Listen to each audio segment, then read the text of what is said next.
Welcome to Dangerous Ideas. I'm Lee Camp. Thank you for attending, for being here for this special episode where I'm going to tear apart Joe Rogan's interview with Peter Thiel.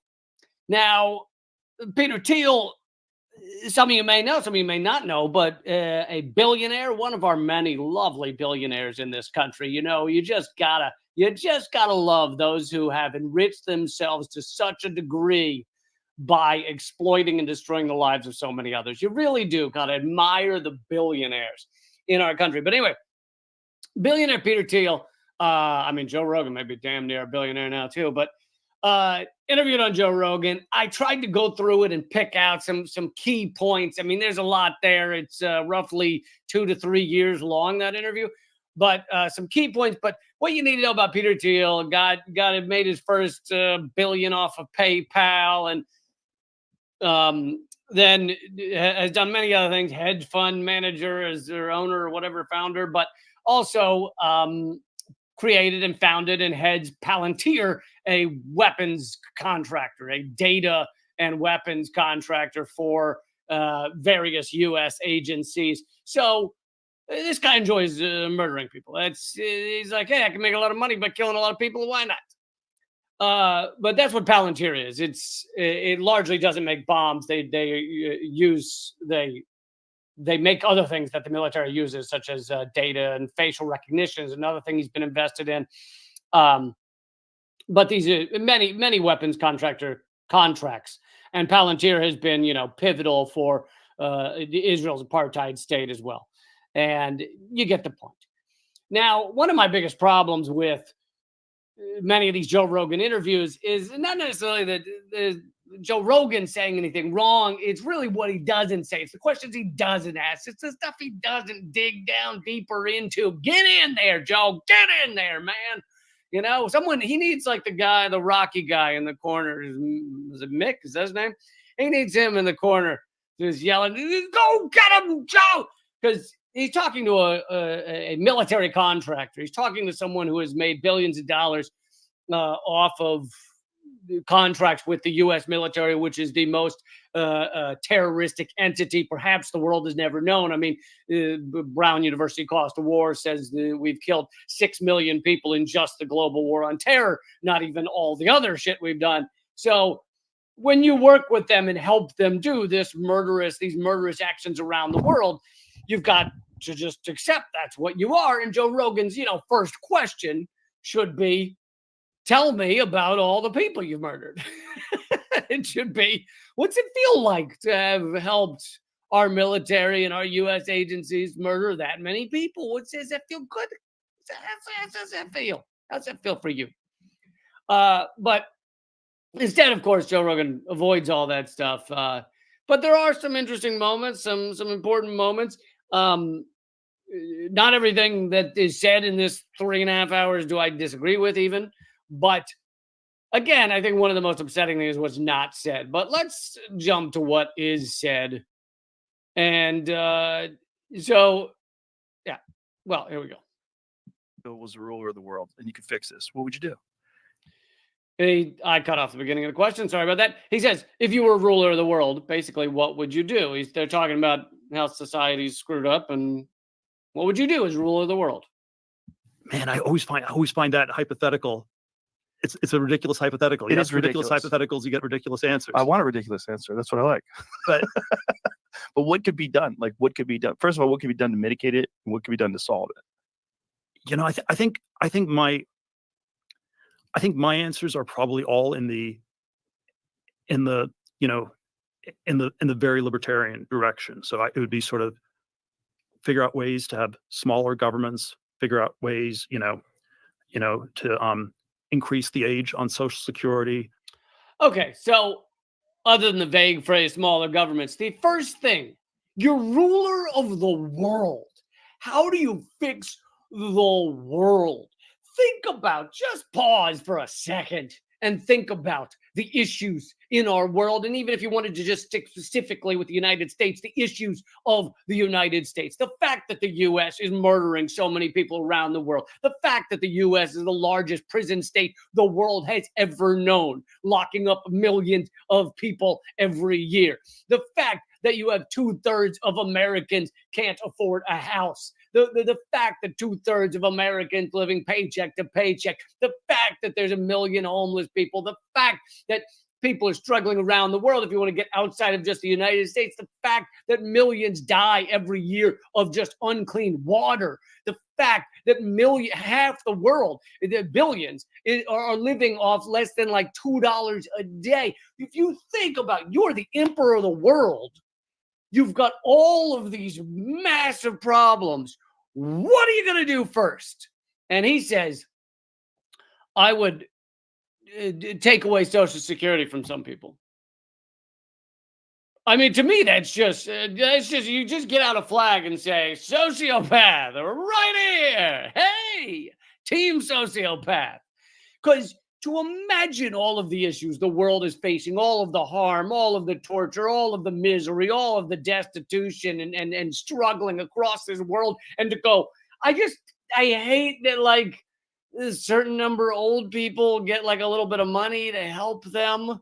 Can we stop that part of it? What? Honestly, like, and of course, Joe Rogan, no reaction. Like, there's no reaction to that. All the shit that's going on in this world, you want to just make sure that people over whatever the age is, 65, 67, don't get a small check. This is also a billionaire.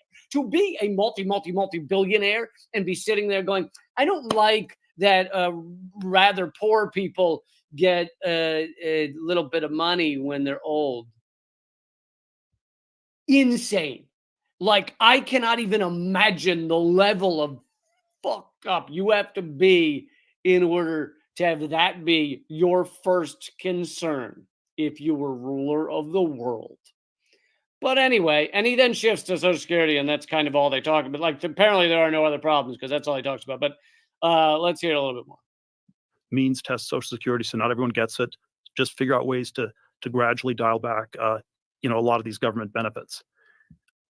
Again, all the problems in the world. Let's find a way to dial back government benefits. Also, I imagine, I haven't studied everything Peter Thiel's done, but I do know that one of his earliest investments for Palantir, maybe? But anyway, for some of the things he's done has been In-Q-Tel, the CIA's venture capital arm. So that means coming from the government.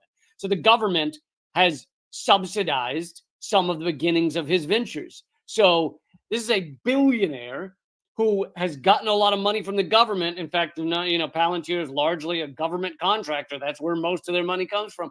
Tons of money from the U.S. government gone into that man's pockets. He wants to make sure that poor people don't have government benefits. It is such a level of sociopathic, and also the fact he says he's a libertarian. He's very proud. He says later he's a libertarian. He donates almost exclusively to Republicans and libertarians, I guess a little, but mainly Republicans. And the idea is, smaller government, get government out, all this shit. And yet his biggest ventures were the government helped start them, and the government continues to fund some of them, like Palantir. So government money, good for him, bad for everyone else. And I know he said means tested. They're going to talk more about that. But he also said decrease the benefits, which would mainly help poor people, right? Most of government benefits of the so-called welfare state, which is a propaganda term, but poor people get to survive state. It's anyway. Most of them go to people who are not having a very easy time. Yes, Social Security goes to everyone, which before I jump on that, I'll let them talk about it for a second. And then that's insanely unpopular. So it's completely unrealistic on that level. That bothers people that need Social Security. Well, I said means tested. Means tested. So people who don't need it don't get it. Right. So Social Security, like, even if you're very wealthy, I don't even know how it works. Well, he said he's actually kind of lying there, because he said, yes, he did say means tested, but he also said increase the age of Social Security. So that's not means tested. That means people who are poor, struggling at a day job. You know, the 65-year-old you see who's got bad arthritis and is working at a IHOP or a cashier somewhere. Let's add some years to that, because it's not fair that they can stop working in a couple of years. But so he didn't just say means tested. He also said increase the age. He also said decrease government benefits in general, not just means tested. But anyway, let's go to the means tested for a second. Do you still get it? Yeah, basically pretty much everyone gets it, because it was originally rationalized as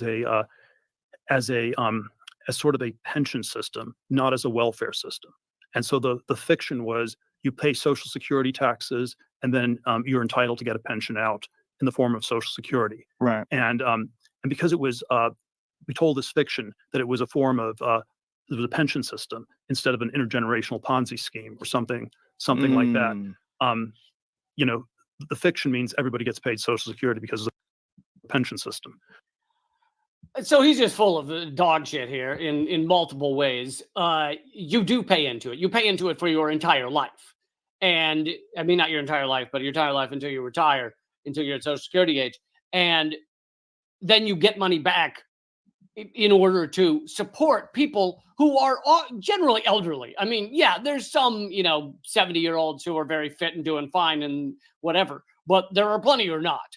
And 75-year-olds and 80-year-olds. So do we want a society where we see a bunch of 80-year-olds, generally those who are just unlucky enough to not have a family support system? We see them living on a goddamn sidewalk. Would you feel better about this world, about this country, about this society if you saw more 80-year-olds, scraping by on the sidewalk? Like, it's and again, to be a billionaire and have that thought is so sociopathic. It's so like not understanding of the pain and suffering of any other humans at all. And except for a slight pushback here or there, Joe Rogan lets essentially all this slide. It is not an intergenerational Ponzi scheme. That's bullshit. In fact, Wall Street is a Ponzi scheme. That's the definition of a Ponzi scheme, but he won't say that because he's made a lot of money on Wall Street, hasn't he? But even the companies that are not technically just hedge funds, which is where he's made a lot of money, but even not those, they're still making money off stock on the Wall Street. So yeah, he's made tons of money off of Wall Street, which is by definition a Ponzi scheme. But anyway, that aside, he talks about how it was first sold. There's a reason that everybody gets Social Security. And part of it is that everyone pays in. So it would make sense if everyone pays in that everyone gets it back. But the other thing is that in order to get it passed, under FDR, it's easier to say, hey, everybody gets it. This is for everyone. Doesn't matter if you're rich, poor, in between. Everyone gets it. It's tougher in our kind of sick society to just say, hey, we want to do this thing just for poor people. So instead they said, you know what? Everybody gets it. So I would agree with means testing above a certain, if you're making $1 million a year, there's no reason you need a Social Security check. I would agree with that. But he's not just talking about that. He said raising the age. He said he called it a Ponzi scheme. And again, this is all right-wing Republican talking points, I guess. But to hear it come from a billionaire weapons contract, like a billionaire war profiteer, is just it's so sick. So disgusting. And I don't know how Joe Rogan can watch it without puking everywhere, but whereas if we were more honest and said it's just a welfare system, maybe you could start dialing you could probably rationalize in a lot of ways. And it's not as if welfare. Oh, the welfare of the society, is that a bad thing? Is that a horrible thing, Peter? Is that really bad to have people have some welfare, doing well in society? Not related to how much you put into it, right? Like, how does Social Security work? I think it's partially related. So I think there is I'm not a total expert on this stuff, but I think there's some guaranteed minimum you get, and then if you put more in, you get somewhat more, and then it's capped at a certain amount.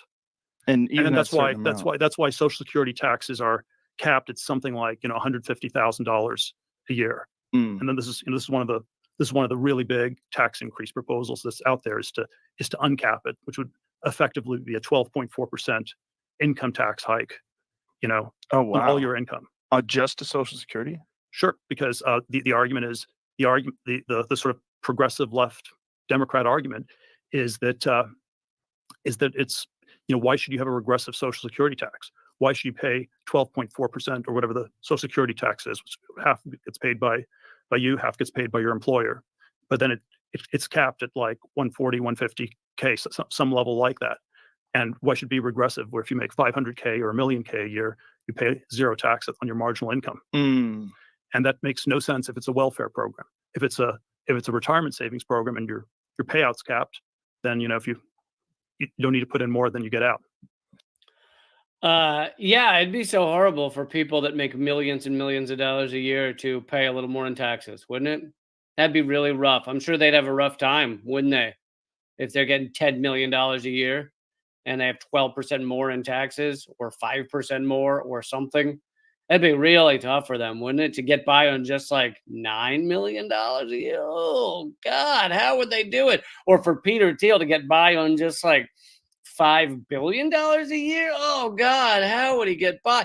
By the way, a lot of this interview is hard to watch because he and Elon Musk, and they used to work together, although I think he led a coup in PayPal to get Elon Musk kicked out. But they founded or were part of PayPal together in the early days. That's how they both made some of their early money. But why do they both talk like, I mean, I'm not saying this is some kind of insult, but I guess they're both on the spectrum and they both speak like they can't actually put out a whole sentence at a time. It's all very, and I don't know if this is maybe a Silicon Valley like way of seeming like a smart genius, like you're just more of a genius if you're more halting in your speech, if you sit there and go, well, and then everybody, because you're the genius in the room, if you just like kind of look up and look quizzical, or maybe down, up or down works, and look quizzical and just pause for a moment, everybody just, oh my God, what's he going to say? What's the genius going to say? Because they both talk and they just speak in this very halting, like 70,000 ums, and just why can you not say a sentence? What's going on in there? What's going on in there with your sociopathic garbage that you can't spit out a sentence? Anyway, to wrap up the Social Security portion of this, I just want to say, that's his entire, if he were world emperor, that's the entirety of what he'd change, apparently, is just make sure that poor people are struggling more. It's kind of like, wow, you just yelled I'm a sociopath on this interview. And I care not for other humans that are suffering while I have billions and billions of dollars. And maybe I should also ask why he looks a little bit like a lizard person. Like, I assume it's some sort of skin treatment that like rips off the outer layers or something that's supposed to make you look younger, but instead makes you look like a lizard. Whatever it is, it's pretty disturbing. I don't know why. When did it become cool to look like you were like covered in afterbirth, like some sort of alien afterbirth is dripping down your face? I don't understand why that's a look. Okay, let me jump ahead. Yeah, there's a lot to get to. Let's see here.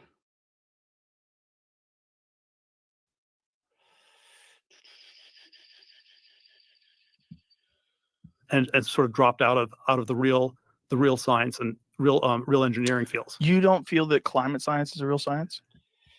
I'm gonna keep playing, but he says that like most sciences are not real anymore, and Joe Rogan correctly asks like, and he mentions in the list, he says climate science, and like climate science isn't real. It is.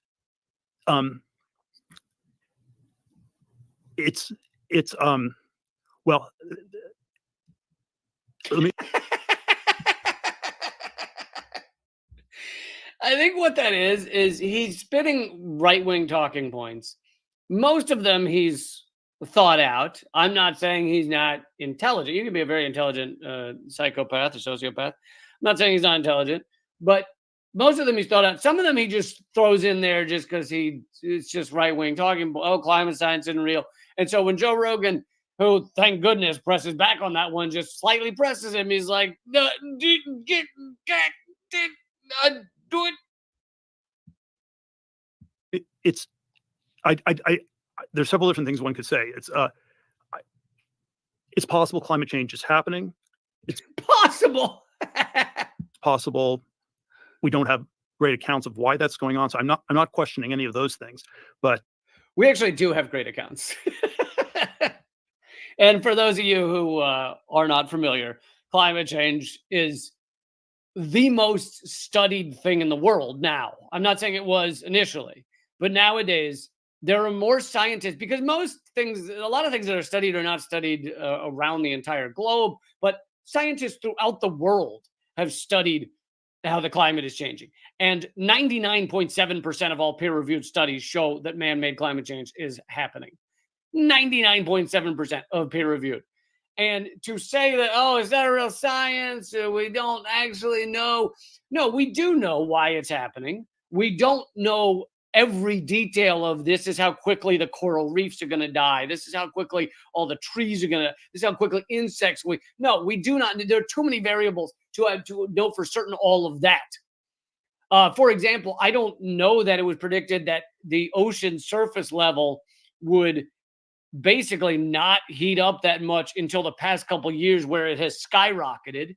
I don't know how well that was predicted, but much of the temperature rising around the world has been accurately depicted and studied and predicted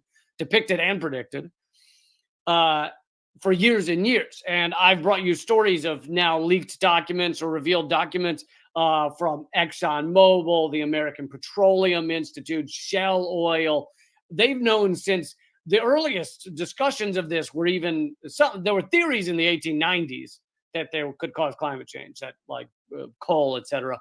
But there were speeches about it. American Petroleum Institute in the 1950s, 1960s. They started studying it more. 1970s, they were meeting with the president and telling him about it.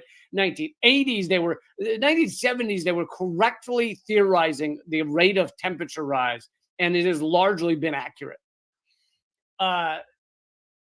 And just for decades and decades, they've known, and it's all been covered up until recently. But even today, for those of you who think, oh, climate change is a media creation, no, actually, the media ignores it. Because if you look at the percentage that climate change and climate crisis is being talked about in your mainstream media, it is a tiny, tiny percentage. 2 years ago, they did a study in Meet the Press, one of the largest political shows in America, had mentioned climate change twice in the entire year. One of them was Bernie Sanders mentioning it, so I don't even think that should count because it should come from the hosts. If you want to count it as them mentioning it, it should come from the host. But guest says it, that's just a throwaway, kind of a lucky throwaway. But anyway. But how scientific it is, I don't think it's a place where we have really vigorous debates. Yes, we do. In fact, 99.7% of peer-reviewed studies. Maybe the climate is increasing because of carbon dioxide emissions. Temperatures are going up. Maybe it's methane. Actually, they do know about carbon dioxide and methane. And in fact, he mentions a couple of times, I don't know if I'll play both of them, but that maybe methane's worse than carbon dioxide. It is worse than carbon. They know it's worse than carbon dioxide. Methane is. Anyway, maybe it's people are eating too much steak. It's the cows flatulating, and you have to measure how much is methane a greenhouse gas versus carbon dioxide.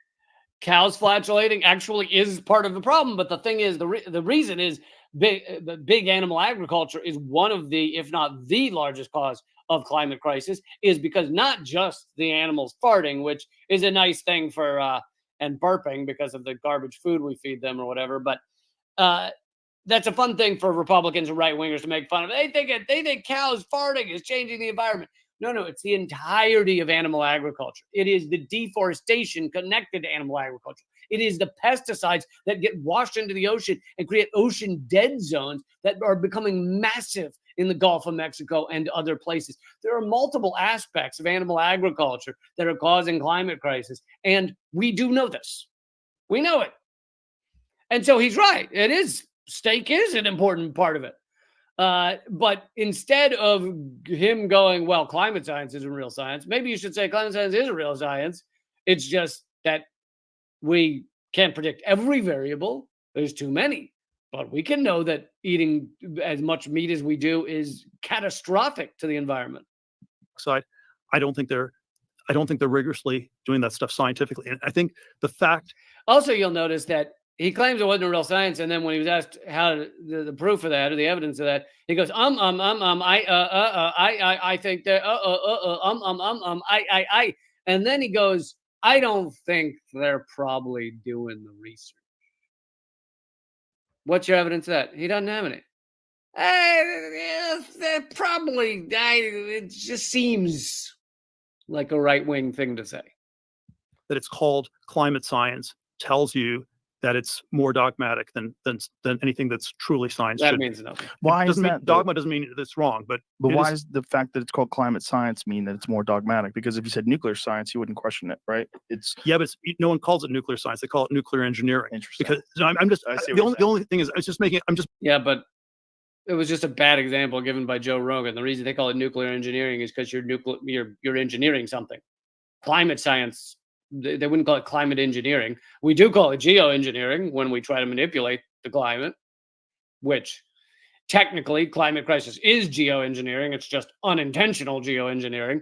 But then there is intentional geoengineering, such as cloud seeding, which we've been doing for years and years, such as I remember the article of, I don't remember which car maker it was, but maybe was it Volkswagen or something, that had, when they don't sell cars, they got to put them somewhere. And so they had like 1 million cars parked in, I think somewhere in Mexico.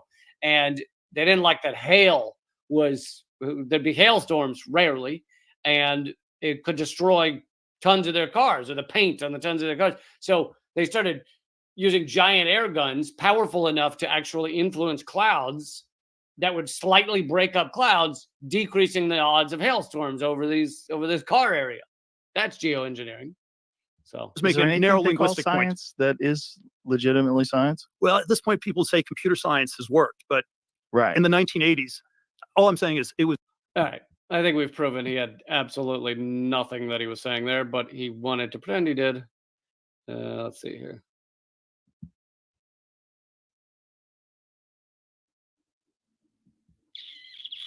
Greenhouse gas than carbon dioxide. We're not even capable of measuring that. Well, we're also ignoring certain things like regenerative farms that sequester carbon.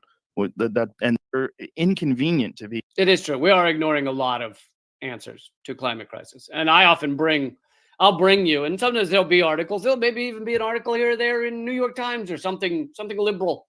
But it's just a blip. It's ignored. It's a nothing. It's like, oh yeah, here's an answer to climate crisis. We could do this, and everybody's like, oh, that would help. In fact, I'll show you one right now that I just happen to have up. CNN reporting that turning cities into sponges could help fight flooding. Now, this, of course, doesn't solve climate crisis. It just helps us deal with the ramifications of climate crisis. But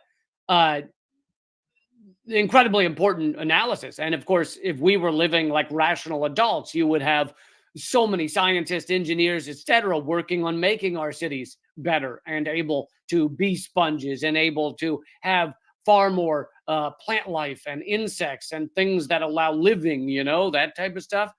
But instead, you see a blip article like this, and then it's basically ignored largely. So Joe Rogan's right that there are answers out there that are largely ignored. Hydroponic farming it's done a little bit, but incredibly important as we continue to destroy the land in which we grow crops.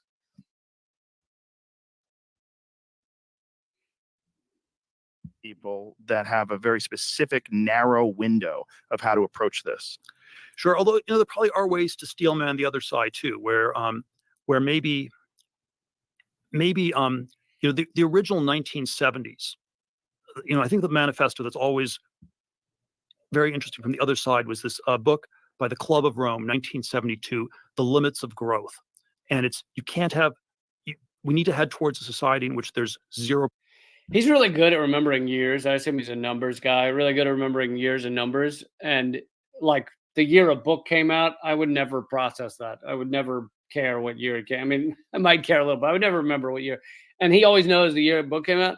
And I think that makes him sound smart when he's not. If you could say the year a book came out, then people are like, oh, well, genius. He's not smart. I'm half kidding, but it depends on what he's talking about. He's obviously an idiot on climate crisis. He's an idiot on Social Security due to his sociopathy. But anyway, 4%, there's very limited growth, because if you have unlimited growth, you're going to run out of resources.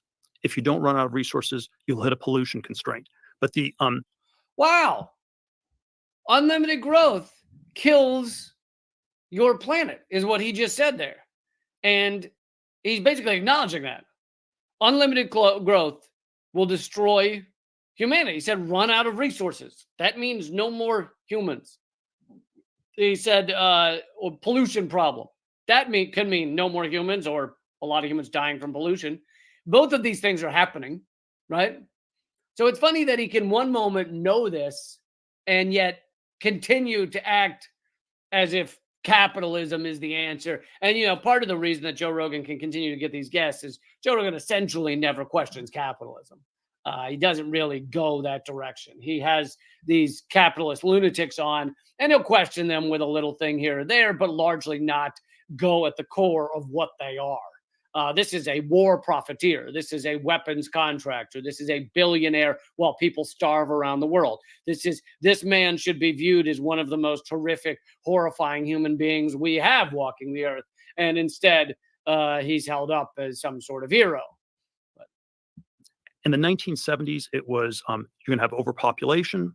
You're going to run out of oil. We had the oil shocks, and then by the 90s, it sort of morphed into more of the pollution problem with carbon dioxide, climate change, other environmental things. But there he's acknowledging climate change.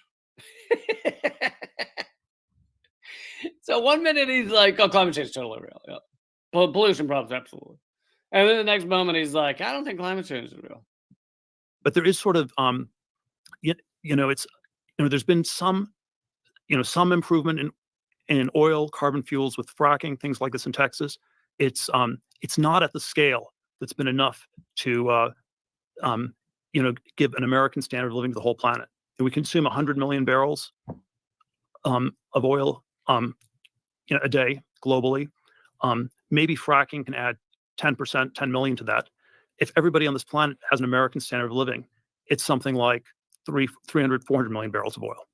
And so he's saying it's not enough oil to give an American standard of living to the entire world. I don't think that's the largest problem. I think that the American standard of living, which, as he just admitted there, would create either exhaustion of resources or pollution that I think what can be insinuated is essentially kills everyone.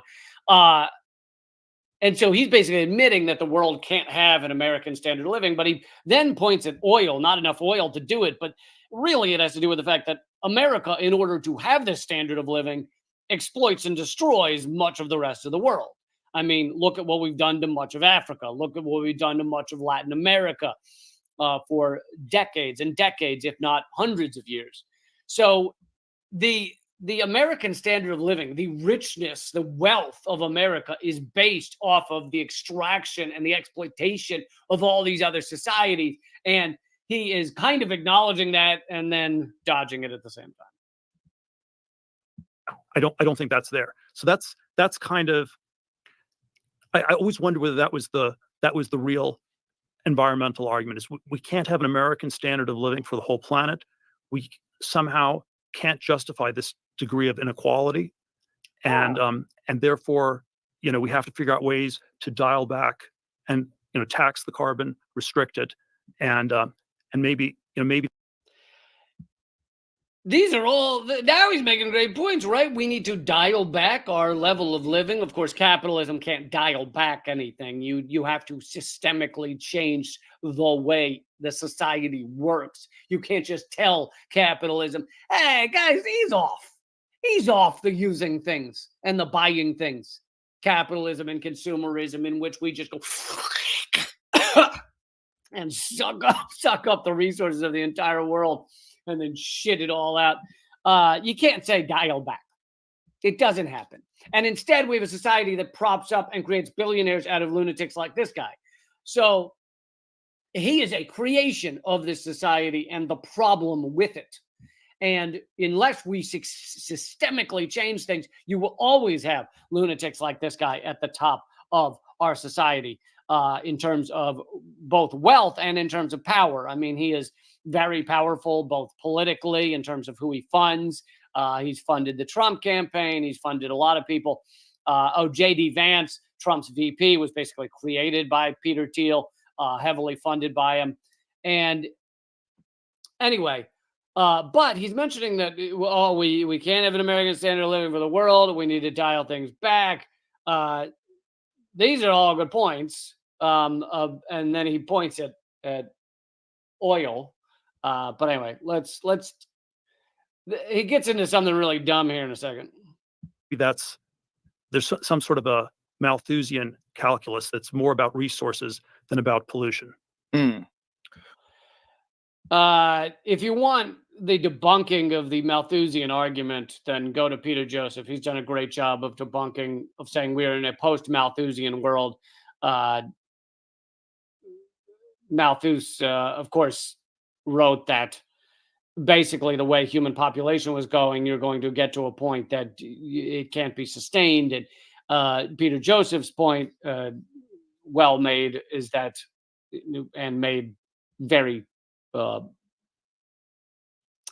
succinctly and exhaustively, is that we live in a post-scarcity world. If you didn't have this consumerist nightmare where it was like every 8 minutes you need a package arriving to your door, if we lived in a different way systemically and used actually the answers I was talking about earlier, answers to sponge cities and reforestation and hydroponic farming and so many solutions that we have out there, you could have people living at a very high standards around the world, even with the human population we currently have.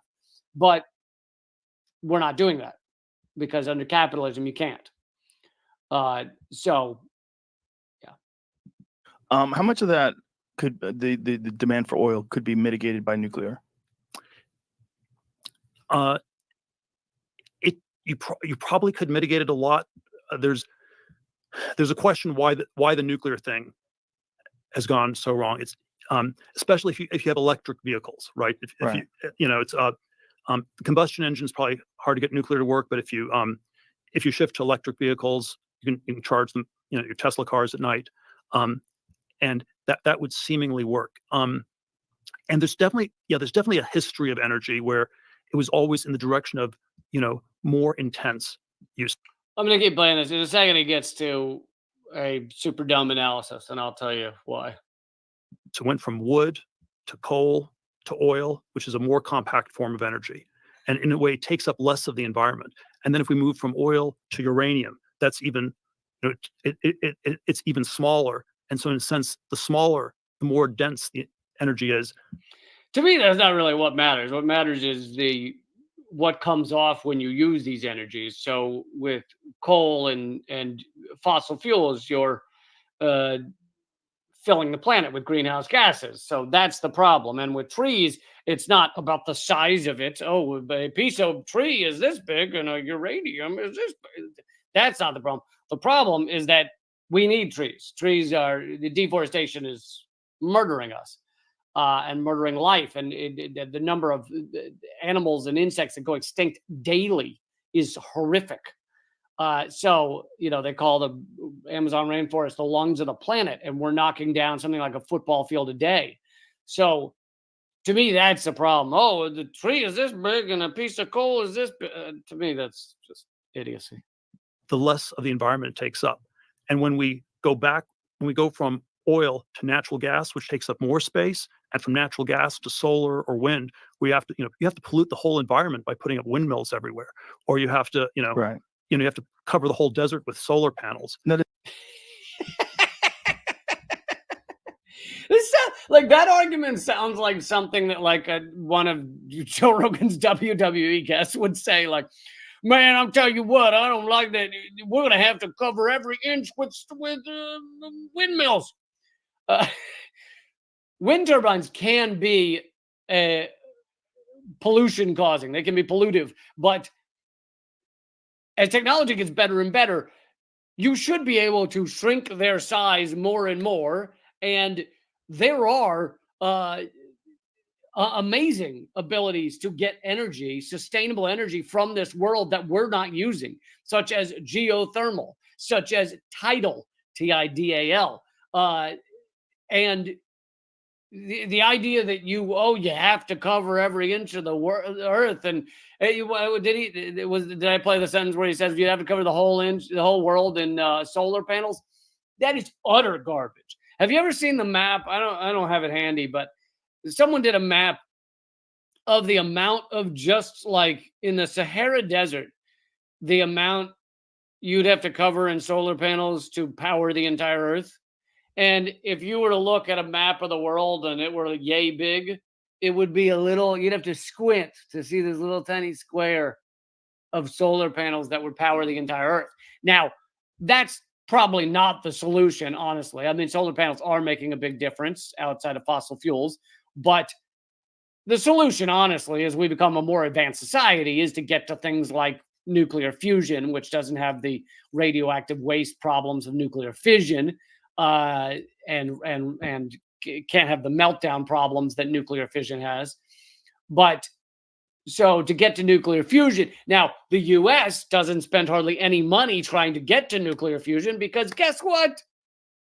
And here's a word you won't hear in the entire interview, even though they're talking about energy, they're talking about where energy comes from, they're talking about oil. You know what you won't hear? Petrodollar. Petrodollar is at the heart of much of what he's talking about. Hold on, let me continue for a second, and I'll get back to the petrodollar. That's a good way to look at it, because it is a form of pollution. And so, I love when someone makes the dumbest point ever. Like Joe Rogan had on Terrence Howard, and he said one times one is two, and just other just stupid, dummy, stupid stuff. And Joe Rogan's like, that's really interesting. That's a good point. That's a great point. Because I'm not saying Joe Rogan always makes dumb points. Sometimes he makes good points. But why is it that when someone makes a really dumb point, Joe Rogan just goes, that's a great point. That's so excellent. Yeah. And so there was a way that nuclear was supposed to be the energy mode of the 21st century. And then, there are these historical questions. Why did it get stopped? Why did we not go down that route? The standard explanation of why it stopped was that it was there were all these dangers. We had 3 Mile Island in 1979, Chernobyl in 1986, and then the Fukushima one in Japan, I think 2011. And you had these various accidents. My alternate theory on why nuclear. So he legit lists the accidents, and then skips past. I'll get to his theory in a second. Skips past them as if they don't matter. It's like, dude, you just listed major accidents. By the way, so Chernobyl has made an entire area of Russia unlivable. Former Soviet Union, unlivable. And people like to go, well, there's animals alive there. Yeah, they have much shorter lifespans, and an animal that lives 4 years is not dying of cancer the way humans would. But anyway, so it made it completely unlivable for like thousands of years. Then of course, there's Fukushima, made that entire area, pumped tons of radioactive water into the oceans. But he mentioned 3 Mile Island, which ultimately, by the way, they believe did give cancer to a lot of people in that area, because they vented the nuclear air, the radioactive air into the atmosphere in order to stop a full-blown meltdown. But there were other moments. If you actually watch a documentary on 3 Mile Island, there are other moments where they were worried as they took the core out with massive machinery and stuff, that if just the slightest thing went wrong, like if a chain broke, it could cause an impact that would have made basically the eastern seaboard, like Washington, D.C. up to like near New York or Philly or something would have been unlivable for like 10,000 years. Like, it's so fucking insane. And he just glazes over it. Like, some people say that was a problem, but actually, nuclear energy really stopped is that it was sort of dystopian or even apocalyptic because it turned out that it was all it turned out to be very dual use. If you build nuclear power plants, it's only sort of one step away from building nuclear weapons, and it turned out to be a lot trickier to separate those two things out than it looked. And I think so this theory doesn't make sense for a few reasons. One is that the U.S. already had nuclear power plants, right? And had nuclear weapons, as did many other countries. Germany, Britain, Israel. So if you're talking about countries that already have nuclear power plants and nuclear weapons, then what are you worried about? They already have nuclear weapons. So it wouldn't matter if it's dual use and it's close to building a nuclear weapon or whatever. So like on that level, it doesn't make sense. And maybe I'll get to it in a moment. He says, I think in order to try and jump this hurdle that I just said, that they already had both. So why would that slow down nuclear? If you already got nuclear weapons and nuclear power, why are you going to go, well, it could be used for nuclear weapons? Yeah, we already got them. What's your point? So in reason to get over that argument, he then says, well, it would be too hypocritical. How do you justify that to the rest of the world? The U.S. doesn't give a fuck about being hypocritical. You think the United States cares about being hypocritical? We are the largest perpetrator of death and destruction around the world, and then we point at other countries and say, you're harming people. We have massacred people, and then we say, you're getting in the way of democracy. We assassinate leaders and say, oh, you're getting in the way of democracy. It's the U.S. does not give a shit, a tiny, tiny tip of a turd about hypocrisy. So the idea that the U.S. gave up on nuclear because they didn't want to be hypocritical and have nuclear power plants and nuclear weapons at the same time is dumb, super dumb, dummy, dumb. The real reason, and I suspect that perhaps he actually knows this and he's dodging it. The real reason that nuclear, well, it's twofold. One is that it legit is dangerous. We know it's dangerous. Now, it could be safer now. But the problem is everybody spent years learning how dangerous it was and saying, you know what, we don't want to murder everyone for 10,000 years. Like, you spent years telling people that too. So to then say, well, we've made it a little safer is not easy. But I'd say the larger reason is the United States. You know what happened also in the 1970s? The petrodollar deal. The U.S. realized that the dollar needed to be backed by oil in order for the U.S. to have massive power. So in order for that petrodollar to be worth a lot, you got to have petro. You got to have fossil fuels. If you switch everything to nuclear power, guess what? Not so much petro anymore, is there? Therefore, you need nuclear power plants to not be around. You also need to not fund nuclear fusion instead of fission, which the U.S. barely funds.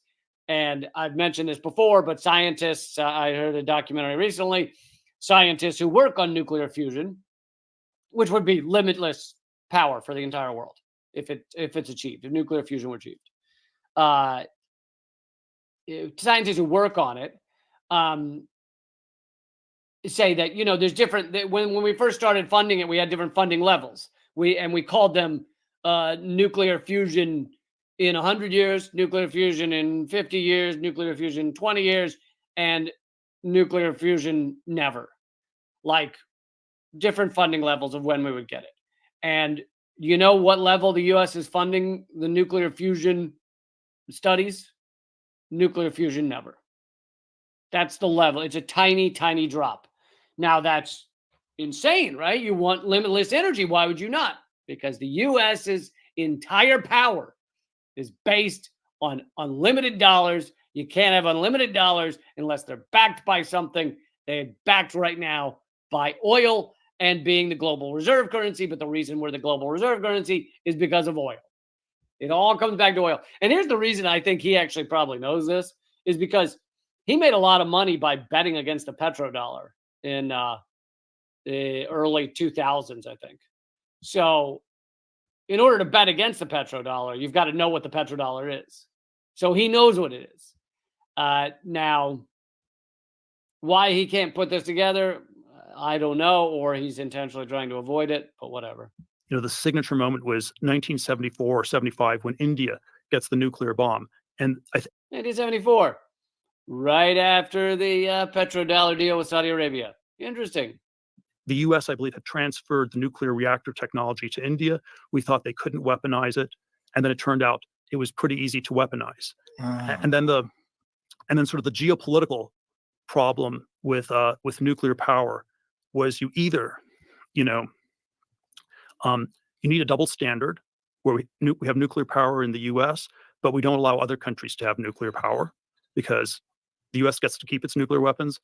We don't let 100 other countries have nuclear weapons. And that's an extreme double standard, probably a little bit hard to justify.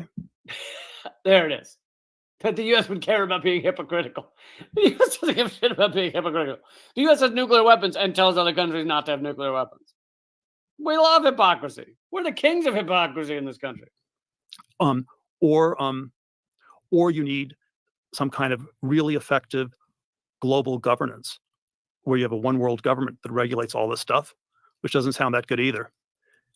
And then sort of the compromise was just to regulate it so much that maybe the nuclear plants got grandfathered in, but it became too expensive to build new ones. Anyway, to skip ahead, he's avoiding the obvious answer, which is the petrodollar would not have nearly the strength if we allowed nuclear power around the world. However, nuclear power also is incredibly dangerous unless we were to have very different power plants, which we have not been largely researching because we've already shut it all down. Okay, let me jump ahead to he starts talking about stagnation in let me jump ahead to this one actually before I do that one. Okay.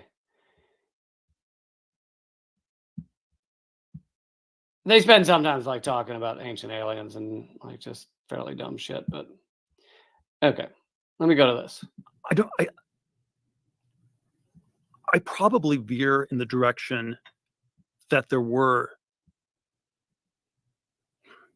on the sort of conspiracy theory of history, I veer in the direction that there was a lot of crazy stuff like this that was going on. So they start talking about the assassination of JFK and RFK, and he's kind of not willing to actually acknowledge that JFK was assassinated by the CIA.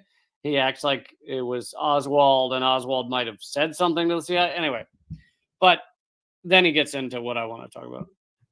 In the U.S., first half of the 20th century, overdrive, 1940s. You had the Manhattan Project. It was this giant secret project. 1950s, 1960s, and then somehow the last 50 years, I think I'm not sure disturbing perspective I have is these institutions are less functional. I don't think the CIA is doing anything quite like MKUltra anymore. Why do you think that? But how about more than why do you think that, which we'll get to that in a second. Why the fuck would you want them to? MKUltra was horrific. It was experimenting on people against their will without them knowing. It was destroying lives. It was innocent people. It was like, why would you want that? This is what I mean by a true sociopath. Like to be like, oh yeah, some of the most horrific shit that our government has done. I'm a little upset it's not getting done right now. I'm a little upset that our government isn't able to effectively destroy the lives of innocent people and assassinate people as easily. Like, that's what he's saying without saying it. You know, he's saying the quiet part quietly.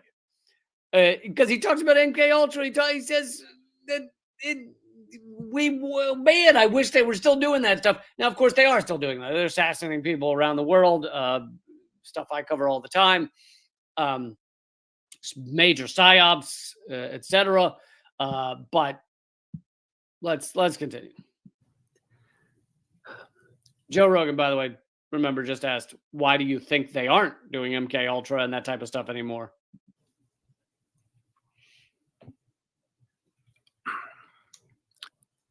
I think you had the Church Commission hearings in the late 70s, and somehow things got exposed, and then when bureaucracy is forced to be formalized, it probably becomes a lot less functional. You know, there was he said things got exposed, and oh, that was terrible. There are not even, like, even right wing, even Republicans, even there are so many people that would not, like, they would never admit that CIA and MK Ultra was a good thing. Instead, they go, oh man, that was a rough time in our nation's past, and thank goodness that's over. Now, that's also dumb. But this lunatic is like, man, we need more. I mean, think about everything MK Ultra was. It involved incredible racism, destroying the black community, just locking up people for years and years, infiltrating groups, infiltrating the media, and having the media do the CIA's bidding, bringing Nazis in Operation Paperclip, which I know is MK Ultra adjacent, but Operation Paperclip, bring Nazis into the U.S. to work with the U.S. government, assassinating MLK, Malcolm X, JFK, RFK, Medgar Evers, Fred Hampton, the list goes on. All of that is wrapped up in exactly what he's saying is too bad it's not getting done anymore. I mean, that is a level of, and I don't know, this may have just kind of gone past Joe Rogan. He didn't quite notice. Instead, Joe Rogan just asked why he thinks this stuff isn't still going on, which of course it is still going on. Or like the 2000s version. I think there was a lot of crazy stuff that we did in black sites, torturing people, that the CIA ran, and in the war on terror, waterboarding, there's all sorts of batshit crazy stuff that happened. But then, once John Yoo in the Bush 43 administration writes the torture memos and sort of formalizes, this is how many times you can water dunk someone without it being torture, et cetera, et cetera. Once you formalize it, people somehow know that it's on its way out because, it doesn't quite work anymore. So he's talking about that as a negative. We couldn't torture people anymore. Damn. Like, what a lunatic. Also, you notice he called it water dunking in order to minimize what waterboarding is, which is straight up torture. And anybody, like, in that great moment, Christopher Hitchens, when he was still around, he had claimed waterboarding was not torture. And then he offered to have it done to himself to prove it. And what they do, because you can't talk, right? They're sticking a rag and water in your mouth and everything. What they do, if you're in one of these tests and not actually being waterboarded as a tortured prisoner, they give you a weight in your hand. And they say, if you want us to stop, drop the weight, like let go of the weight. And so they start doing it. Video's probably still out there. They start doing it to Christopher Hitchens. And within about 0.3 seconds, he drops the weight. And then really, it's like 3 seconds. And then they, sit him up and take the rag out and everything. And he goes, oh, it's torture. It's absolutely torture. This was a guy who said for weeks and weeks or months and months, it's not torture. It's fine. It's just dunking someone's head in water. Anyway, my point is just, this lunatic is lamenting that the U.S. doesn't torture people as much as we used to. Even though a moment ago he called it crazy stuff. He said, I remember we used to do all that crazy stuff, but then we legitimized it by writing the torture memo, which then showed it was on its way out. Damn it. Oh, man. We can't fucking lock people in closets with stinging bugs anymore. Damn it. I I don't know, by 2007, at Guantanamo, I think the inmates were running the asylum. The inmates and the defense lawyers were running it. You were way safer as a Muslim terrorist in Guantanamo than as a, let's say, suspected cop killer in Manhattan. There was still an informal process in Manhattan. You were a suspected cop killer, they'd figure out some way to deal with you outside the judicial. Okay. Oh, there's so much lunacy, idiocy, and just downright insanity in what he's saying. First of all, the idea, oh, the inmates run the asylum. Oh, yeah, it's peaches and cream to be in Guantanamo after 2007, to be largely, almost exclusively. I mean, there were some people that were guilty of something, but most of them are innocent people that they can't even find out what to charge them with because there's nothing to charge them with. Many of them that were kept in Guantanamo for years after every court had said they need to be freed because there's nothing to charge them with. So he's lamenting that things got a little better for the innocent people in Guantanamo Bay. Like how he's a multi-billionaire and he's lamenting that. Like, what a sick fuck. Then you've got the fact that he is heralding the fact that a suspected cop killer, like suspected, meaning no judge, no jury, no prosecution, no charges brought. This is just someone that the cops think they feel like killed a cop, and now they're going to go deal with them. So this extrajudicial mafia gangland violence of murdering a person that has not been found guilty of anything is what he likes. He thinks is good. I mean, also the idea that any of this is libertarian, like, oh, the government isn't torturing people as much. Oh, that's innocent people largely. Is that, oh, that's libertarian to want more torture, libertarian to want cops to go around killing people that they feel like are bad without any judge or jury. This is all anti-libertarian. Like, he's also a weapons contractor. He is a war profiteer soaked in blood. And how is that libertarian? Like, oh. The formal judicial process. But I think there was a sort of formalization that happened. There was the post J. Edgar Hoover FBI, where Hoover was, I don't know, a law unto himself. It was all these things that he says he's missing. Oh man, if we just had the rogue FBI, CIA, MK Ultra, they're all anti-libertarian. Like, this is the stuff this is the government using secret organizations to go after people outside of any judicial system. This is what he's lamenting. If you want freedom, you don't want some secret, top secret organization destroying lives. How is that freedom? None of this is libertarian. The stuff he's lamenting that's gone now, which it's not gone, but he pretends it is. It's completely out of control. CIA even more so. And then, once it all gets exposed, and it probably is a lot harder to do. The NSA, NSA probably held up longer as a deep state entity, where it at least had the virtue. People, I think the 1980s it was still referred to as no such agency. So then he says, oh, the NSA probably did a little better in spying on all of us and infiltrating all of our lives. Does that sound like libertarianism? Does that sound like freedom to you? Or does that sound like crazy, disgusting government overreach? But he is lamenting again that the NSA is not more spying on all of us, spying on everyone around the world. He also, by the way, is part of a facial recognition company that's also a military contractor. And of course, most of what he makes his money in is anti-freedom, is pro-war, yet he claims to be for freedom and for American isolationism, which is why he donates to Trump, because Trump is supposedly against the proxy war in Ukraine that the U.S. helped create. But then he is a weapons contractor that obviously facilitates all of our military entities to do what they do. So it's completely contradictory, but I guess he doesn't give a shit. All right, let me do one more before I wrap up. So there's a long conversation that I'm not going to play most of about. They talk about Jeffrey Epstein and Bill Gates. What's interesting is Peter Thiel gives an alternate kind of explanation, but like not defending. He doesn't defend Epstein. He doesn't say, "Oh, he wasn't trafficking or."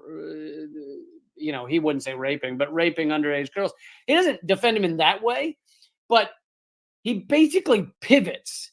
He quickly he's like, outside of the underage sex thing, he just kind of shrugs it off and then says, "I want to know what else is going on with Epstein." He kind of like immediately pivots away to the underage sex thing, and you're kind of like, well, that's kind of strange. And then when Bill Gates is brought up, by the way, Bill Gates has these, Epstein connections. Bill Gates also in that bizarre interview on PBS when asked about Epstein said, well, he's dead now, so you got to be careful. And you're like, what the did you just say? It's a crazy clip where he's like smirking and he's like, well, he's dead now. But Peter Thiel clearly hates Bill Gates. And he's the one who brings up Bill Gates's corruption and problems. Yet kind of again pivots away from the underage sex thing, etc., and says that Gates was likely just dealing with Epstein and created the charitable organization in order, the Bill and Melinda Gates, in order to get a better deal in his divorce. Basically, he was going to get divorced from Melinda Gates, and he didn't want her to get out of his money. So if he tied up his money in quote unquote philanthropy, then it would be harder for her to get, or something like that. Which, here's the thing, I'm fine with him saying that Bill Gates did that, or money, blah, blah, blah, protecting his money. Sure. But to act like that's the lesser controversy with Bill Gates is bizarre to me. And he kind of, it's like, I don't understand why he's dodging away from the whole sex trafficking rape ring.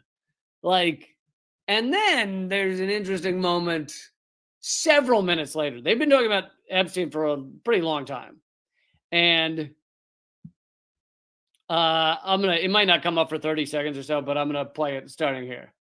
Or maybe Epstein was, from Melinda's point of view, would it be worse for Epstein to facilitate an extramarital affair, or would it be worse for Epstein to be advising Gates on how to ditch Melinda without giving her any money? What do you think he was? I think that would be.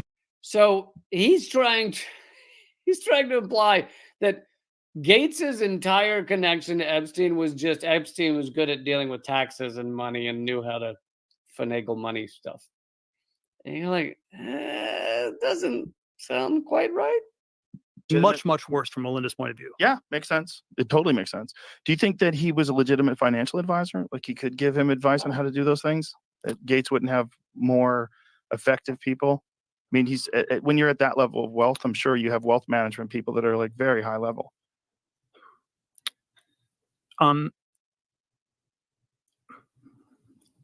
Because that's one of the things that Eric said about. See, again, there's like, really, he needed to turn to Jeffrey Epstein for some money advice? Like, there aren't people who weren't already convicted. Keep in mind, Epstein was convicted earlier of sex trafficking and given a sweetheart deal, but there weren't non-sex traffickers that you could turn to for financial advice. He said when he met him, he was like, "This guy's a fraud. Like this, he doesn't know enough about what he's talking about." And Eric is. I met Epstein a few times as well, and wow, late in the conversation to drop that bomb. Like, they've been talking about Gates and Epstein for like 10 minutes or more, and Peter Thiel has steadily pivoted away from the underage sex thing, as he calls it, which is rape and sex trafficking. Pivoted away from that to, other stuff must have been going on with Epstein, and Bill Gates just needed him for financial advice. And then suddenly at minute 12, he goes, I met him a few times. Did you? A little late for that. Now, again, I'm not saying meeting Epstein necessarily means you were involved in his crazy sex shit. Noam Chomsky met him, and I don't think Noam Chomsky had anything to do with that. I think Katie Couric and some others were at a dinner with Epstein, and is it Katie Couric? Is that right? And she said like she could tell there was some weird, like it was just weird. There were just paintings of, fully naked women all over the walls and stuff like that. And she was like, this is creepy. And so she had a dinner with him and she was creeped out. Bill Gates, on the other hand, met with him over and over again, had many dinners with him. I think How'd you get introduced? it was Reid Hoffman in Silicon Valley introduced us in 2014, but it was basically, and I didn't check, didn't ask enough questions about it. But I think there were sort of a lot of things where it was fraudulent. I do think Epstein knew a lot about taxes, and Just the idea, after everything we know about Epstein, the idea of being like, it's just really good with taxes. That was his thing. and there were probably, these complicated ways you could structure a nonprofit organization, especially as a way in a marital context that I think Epstein might have known a decent amount about. How, when you were introduced So to him, I don't think Epstein would have been able to, comment on super string theory or something like that. Right. But I think this sort of thing he might have actually been pretty expert on. When you were introduced to him, how was he described to you?